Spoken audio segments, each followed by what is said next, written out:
रहीम। आज के इस शिलान्यास कार्यक्रम के हमारे सदारत कर रहे हैं जनाब, और इस कार्यक्रम में उपस्थित हमारे परवर नगर पालिका के प्रमुख जनाब शेख वकील साहब। इस कार्यक्रम में उपस्थित हमारे डॉक्टर दोनों क्षेत्र के युवा नेता समाज सेवी जयद राजा साहब और विभिन्न पार्टी से आए हुए पार्टी के नेतागण, प्रतिनिधिगण, आप तमाम उलमाए करम और यहाँ पे जो माडवी संस्था के अध्यक्ष अंजू झा जी लगायत भाई बहनों में अस्सलाम वालेकुम वरहमतुल्लाह बरकातहू, नमस्कार, अभिवादन।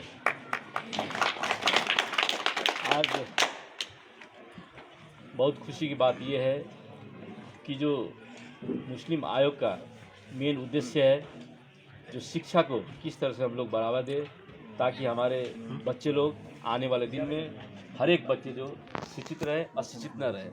इसी के दौरान आज जो ये नेपाल गर्ल्स एजुकेशन प्रोजेक्ट द्वारा जो ये विद्यालय का शिलान्यास हुआ, और मैं बहुत अपने आप को मैं खुशनसीब समझता हूँ कि ऐसे कामों के लिए आप लोग ने दावत दिया और उस दावत को कबूल करके हम यहाँ पे आए और ये शिलान्यास कार्यक्रम हुआ। इसमें खास करके हम जो डोनर है और जो माध्यम है, जैसे कि माडवी संस्था के मैं धन्यवाद देना चाहता हूँ, और परवर नगर पालिका को प्रमुख जी को मैं धन्यवाद देता हूँ। इसी तरह से अभी काफ़ी बात आई यहाँ पे, मैं कुछ चंद बात रखना चाहता हूँ। मुस्लिम आयोग 2072 साल में संविधान ने गठन किया, संवैधानिक आयोग का रूप में आया। मेन इसका उद्देश्य क्या है कि मुस्लिम समुदाय का उत्थान और विकास के लिए, इसका सशक्तिकरण के लिए, ताकि जो हमारे मुस्लिम समुदाय सब सेक्टर में पीछे है, चाहे वो आर्थिक रूप में पीछे है, आपका शैक्षिक रूप में पीछे है, सामाजिक रूप में पीछे है, तो ये समुदाय को किस तरह से जो है आगे ले जाया जाए। इसी के चलते जो है कई आयोग गठन हुआ, जिसमें से एक मुस्लिम आयोग भी 2072 साल का संविधान में आया। तो मैं जब से अध्यक्ष का हिसाब से चुना गया, और आप तमाम भाइयों का दुआ और आप तमाम भाइयों का संघर्ष का बदौलत ही ये आयोग गठन हुआ, क्योंकि मुस्लिम हक अधिकार के लिए बहुत पहले से हम आवाज़ उठाते थे।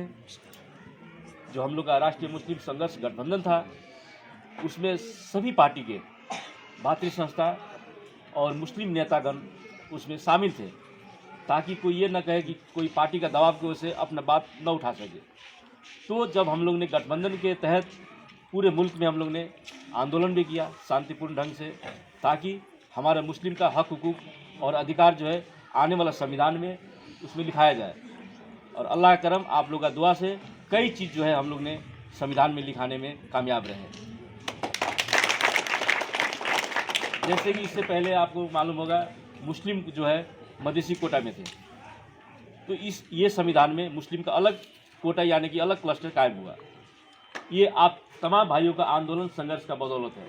इसी तरह हर चीज़ में समानुपातिक समावेशी का जो सिद्धांत है उसमें मुस्लिम का भी रखा गया है। अब कई कानून जो बनना बाकी है, इसके लिए जो है मतलब वो कार्यान्वयन होने में ढिलाई हो रहा है।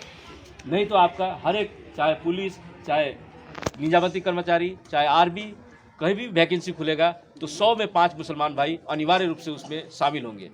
तो आप सोचिए आने वाला दिन में मुसलमानों का भी हर जगह तादाद बढ़ते ही जाएगा।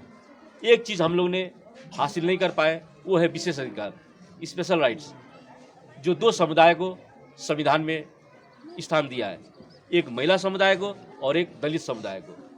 अगर आप का समुदाय यानी कि मुस्लिम समुदाय को भी विशेष अधिकार मिला होता तो आज आपका हर एक नेपाल का 77 जिला में अनिवार्य रूप से एक ओडा सदस्य उसमें रहता। ये आपका बहुत बड़ा माइनस हुआ है।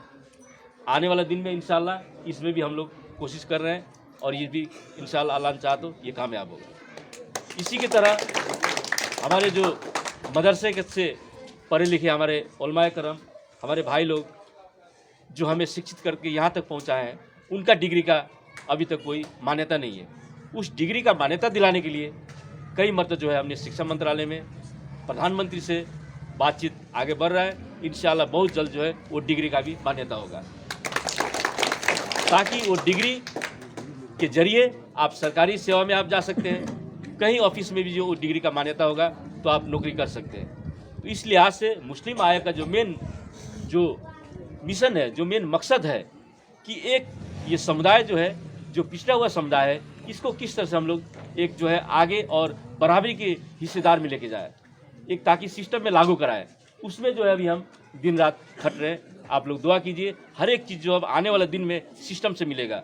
हमको कोई चीज़ के लिए किसी के सामने हाथ फैलाने या अपना बात को मनवाने के लिए आंदोलन या संघर्ष करने का नौबत ना आए।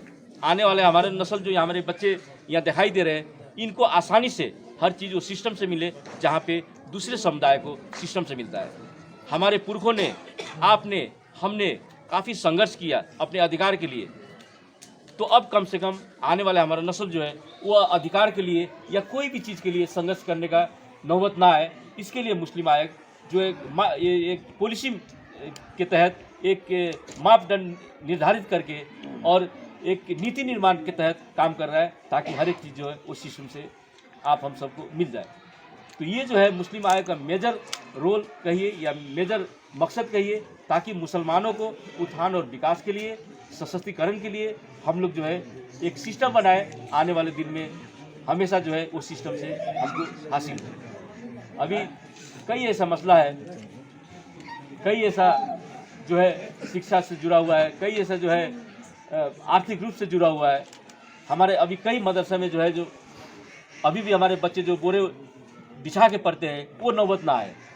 जहाँ पे यही सरकारी स्कूल में जो है सुविधा संपन्न कहते हैं जिसको, टेबल कुर्सी मेज, और जो है उसका जो टीचर्स को तनख्वाह जो है सरकार की तरफ से आती है, उसी तरह हमारे मदरसे को भी तनख्वाह है और मदरसे के बच्चे भी उसी तरह से पढ़े जहाँ पे सरकारी स्कूल में बच्चे पढ़ते हैं। तो ये सब काम के लिए हम आप लोग के साथ में हैं। हम इस अंजाम को जल्द से जल्द कराने के लिए हम लगे हैं, और इंशाअल्लाह ताला आप लोग का दुआ रहा, अल्लाह करम रहा, तो बहुत जल्द जो है कई चीज़ हम लोग हासिल करेंगे, है ना। इसके लिए क्या है कि हमें एक तो यूनिटी का भी ज़रूरत है, एक एकता का ज़रूरत है ना।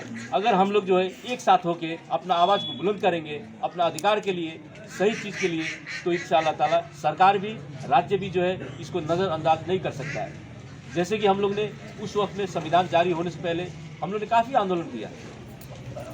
आंदोलन के साथ साथ नेताओं को हम लोग ने कन्विंस कराया कि मुसलमानों को, मुसलमान इस देश में, इस देश के उन्नति के लिए, इस देश के प्रगति के लिए, इस देश के हर एक हिसाब से मुसलमान कदम पे कदम बढ़ा के साथ चल रहा है। हमेशा इस देश के अच्छाई के लिए, अमन चैन शांति के लिए मुसलमान कौम जो है दुआ करता है। तो देश का भी और सरकार का भी, राज्य का भी फर्ज है कि ये मुसलमान समुदाय जो है, जो ये हम मुसलमान कौम है, उसको भी जो है अधिकार से वंचित न किया जाए।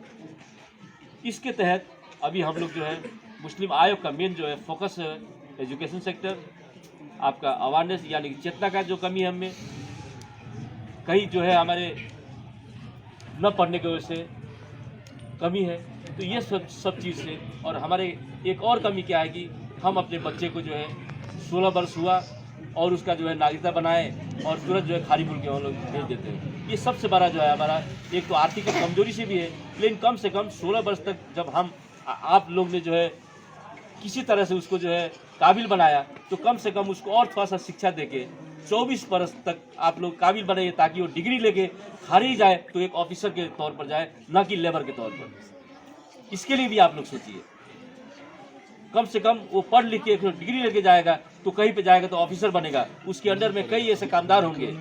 अगर वो अनपढ़ गंवार बन के जाएगा तो सिवाय लेबर का उसका और कोई काम नहीं मिल सकता है। इसलिए आज का दौर में पढ़ाई इतना महत्व है, इतना ज़रूरत है कि उसके सिवाय और हम कुछ भी नहीं कर सकते।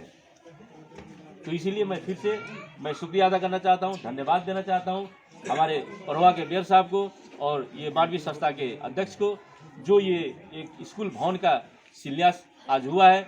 और इंशाअल्लाह ताला मुझे उम्मीद है आने वाले दिन में हमारा एजुकेशन सेक्टर जो है और बढ़ेगा, शैक्षिक स्तर और बढ़ेगा, तब जाके जो है हमारा कौम को, हमारा समुदाय को एक जो है बहुत बड़ा अच्छाई के रूप में आगे बढ़ेगा।